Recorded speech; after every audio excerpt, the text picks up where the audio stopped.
Hello, horrorphiles. You're listening to Dissecting Horror, examining the anatomy of fear in film, television, and literature. In this episode, we'll examine Van Helsing, starring Hugh Jackman, Kate Beckinsale, and directed by Stephen Sommers.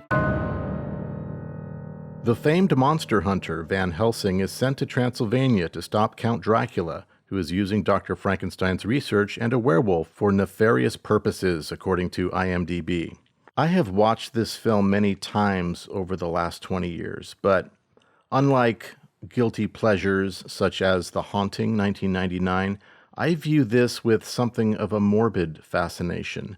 It's not hate-watching, as there is much to be admired in the sets, costumes, makeup effects, and props.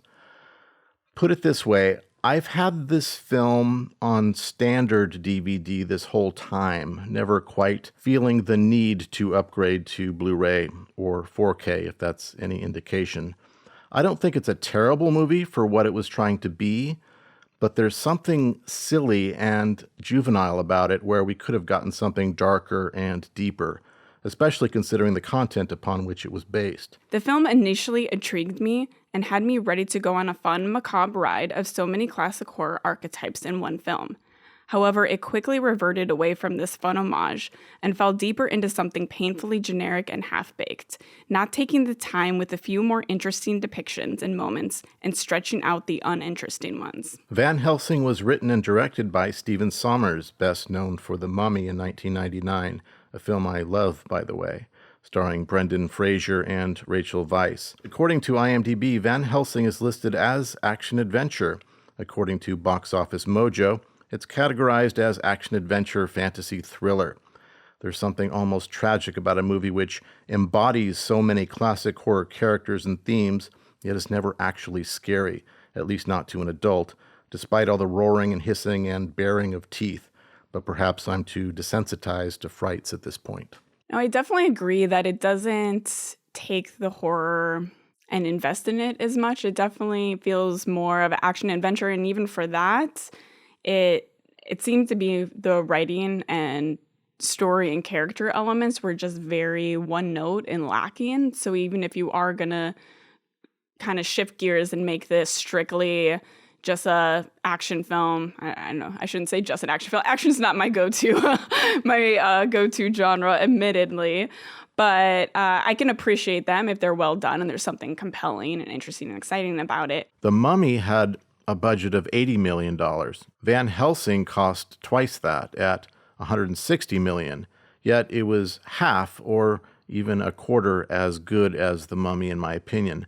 The more budget it seems you give this man, the less imaginative creativity is displayed. Worldwide, it pulled in just over $300 million. The general rule is that doubling the production budget gives you the actual cost after marketing. If that holds true, this film fell short of breaking even by about $20 million, though I'm sure merchandising and home video made up for that.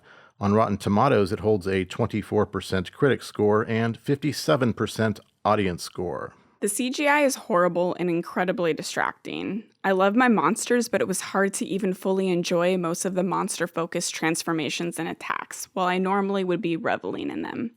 I appreciate practical effects, not necessarily against partial or even in some cases full CGI if it elevates the material and what you can bring alive. That was definitely not the case here.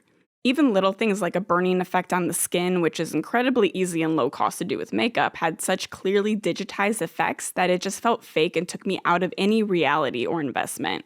The CGI and everything looking fake was a big issue, but the writing and characterizations weren't there to make up for it, and just really kept me from being engaged in it. This film really dragged for me, only giving me small glimmers of characters and writing that would grab me back for a minute, and then inevitably bury itself or revert back to the one-note quality of story and characters. The monsters move way too quickly, so much faster than anything of their actual mass should, and so comes across as mere computer-generated entities and not creatures of real physical substance.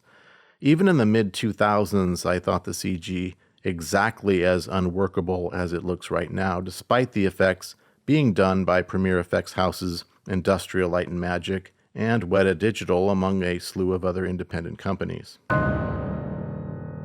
In 1931, Van Helsing was portrayed on screen by Edward Van Sloan in Universal's Dracula.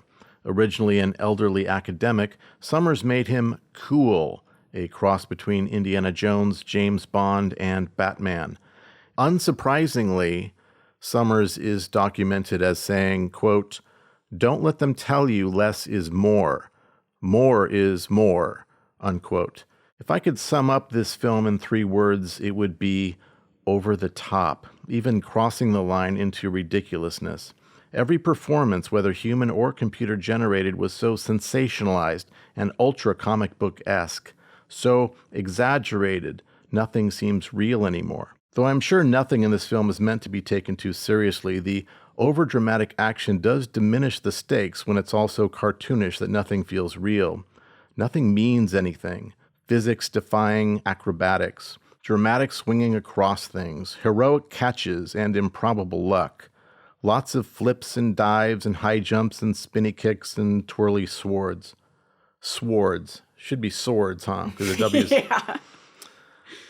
I'm sure they kept a lot of stuntmen employed on this one. It had more fiery explosions than a Michael Bay film. Every action from small to large is exaggerated to absurd lengths.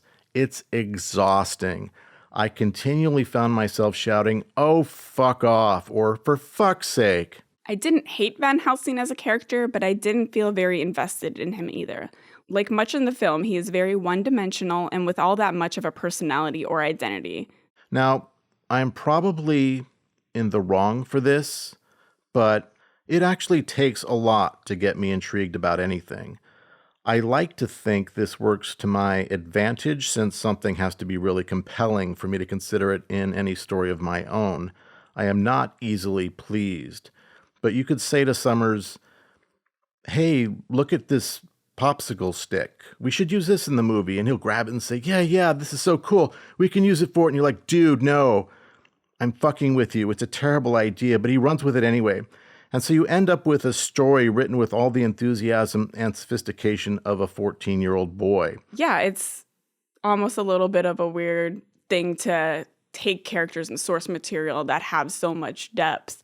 And if you are passionate about it and come up with something so lesser, it seems like he doesn't have that passion, because that's usually you see it a lot in a lot of horror remakes where they're just cash grab and bring what's familiar without really having a true understanding or passion about what connected to fans and what made it so lasting and compelling and powerful.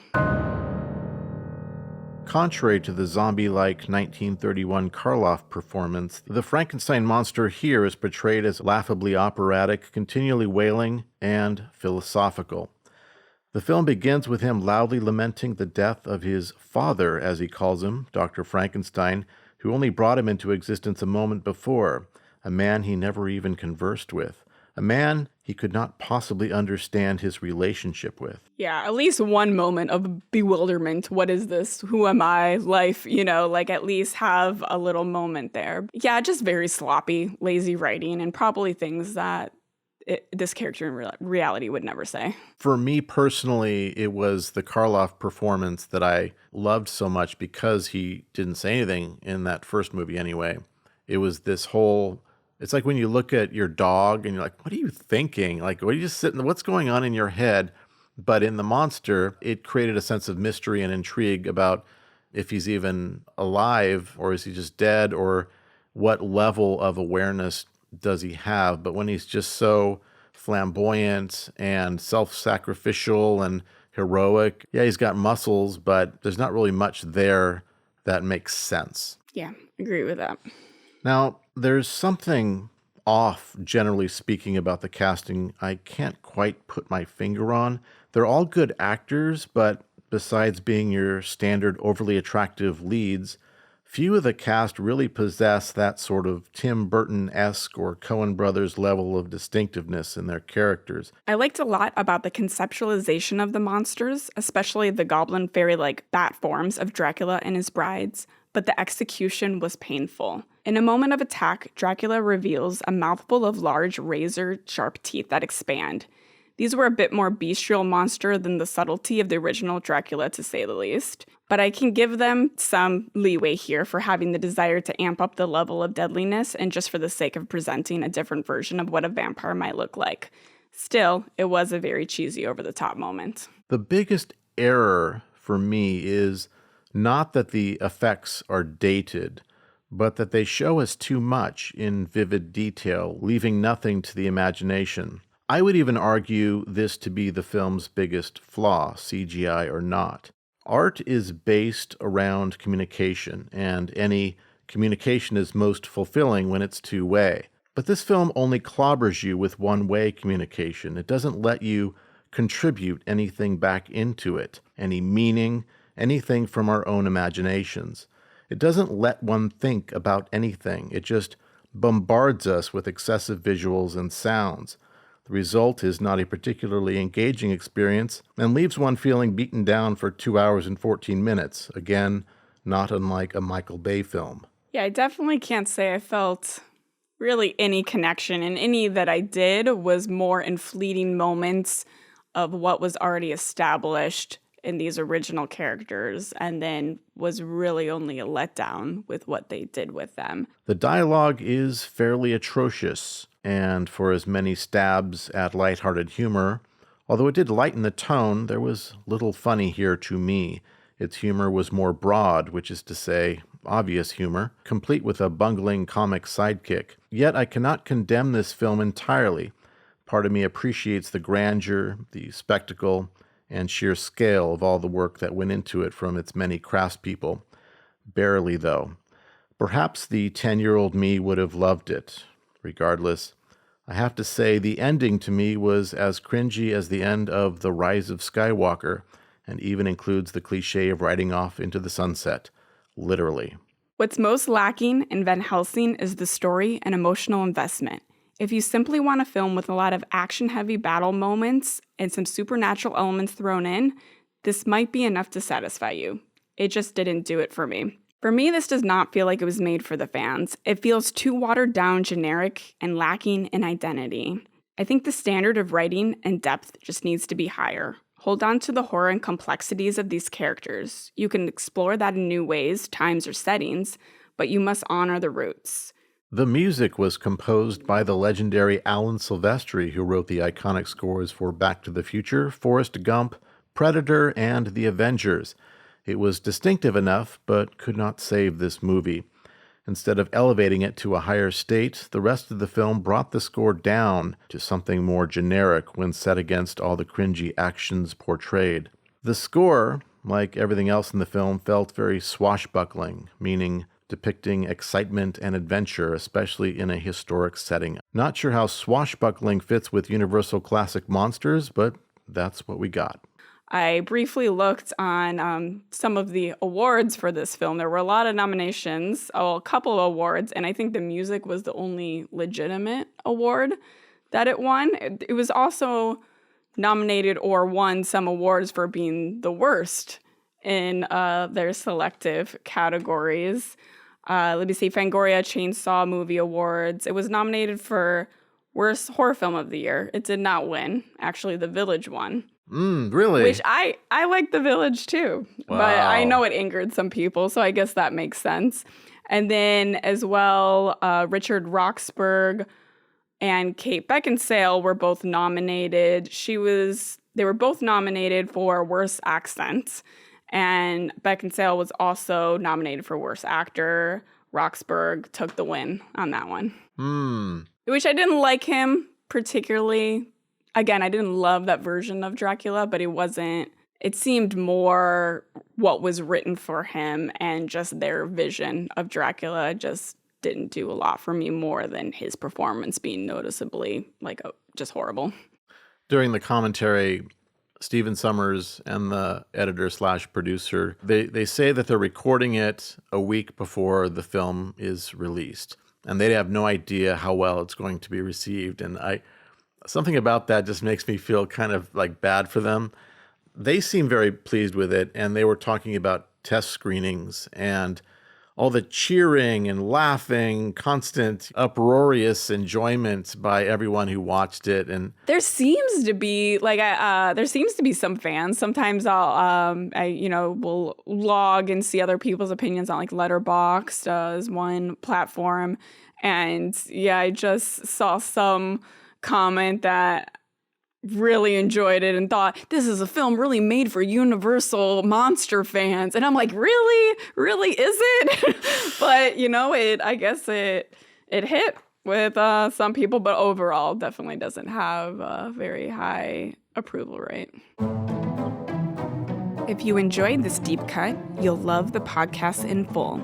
If you would like to join our Society of Grotesquerie and Loathing, subscribe now and give this podcast a like. And be sure to comment your wretched thoughts below. Keep our podcast suffering on by finding it in your cold, black, withered hearts to support us on Patreon. A link to our PayPal is also below for one-time donations of any amount. It was nice knowing you.